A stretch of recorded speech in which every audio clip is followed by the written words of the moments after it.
నేనొచ్చేసా. మా ఫీఫర్‌లోకి CS rank ఆడటానికి వచ్చామా. మనం పండక్కోసారి వస్తాం అన్నమాట గేమ్‌లోకి. గేమ్‌లోకి వచ్చిన తర్వాతనే ప్రశాంతంగా ఆడతానంటే ఆడను మావా. చూసారు మా సిగ్నల్ ట్రూల్ లైన్ అంట.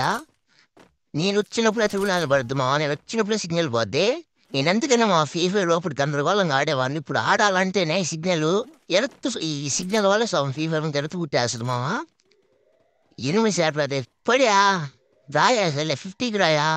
ఈ ట్రూల్ లైన్ ఏంది మావా. ఇప్పుడు ఒకవేళ ఎనిమిది వచ్చి కొట్టినా గానీ నీకు ఎక్కడుంటానో ఇంకా సూగనుండు. ఇప్పుడు నేను ఆడుంటాను రా మళ్ళీ రాడుకెళ్ళానా.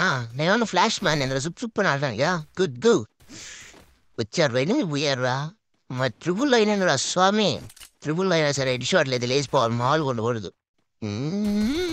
Tongue tongue tongue tongue tongue. ఏది పర్లేదండి రోడా. ఏంద్రా పర్లేదేంద్రా. హ్యాకేమోలే మళ్ళీ షాటు పురికి. ఓహా ట్రిపుల్ లైన్ మహిమ మా చూశారు కదా మా ఇది. మనం గేమ్లోకి వస్తే పరిస్థితి ఎన్నిసార్లు కొట్టాను అన్నా. ఈ చేతులు నేను కొట్టించుకుందాక నాకు అంతేలే. ఏంది ఇది? అయిపోయింది. నేను ఫీఫేర్ ఆడాలంటే నాకు ఇదే మామ. ఇట్లా ఆడొద్దే నేను దెబ్బతో వెళ్ళిపోతాం మామ. మీరు కూడా ఫీఫేర్ ఆడేటప్పుడు ఇలా కానీ పడితే మాత్రం కామెంట్ చేయండి మామ. నెక్స్ట్ వీడియోతో మళ్ళీ కలుగుతాం. ఇంకోసారి ఫీఫేర్ అయితే పెట్టండి మామ.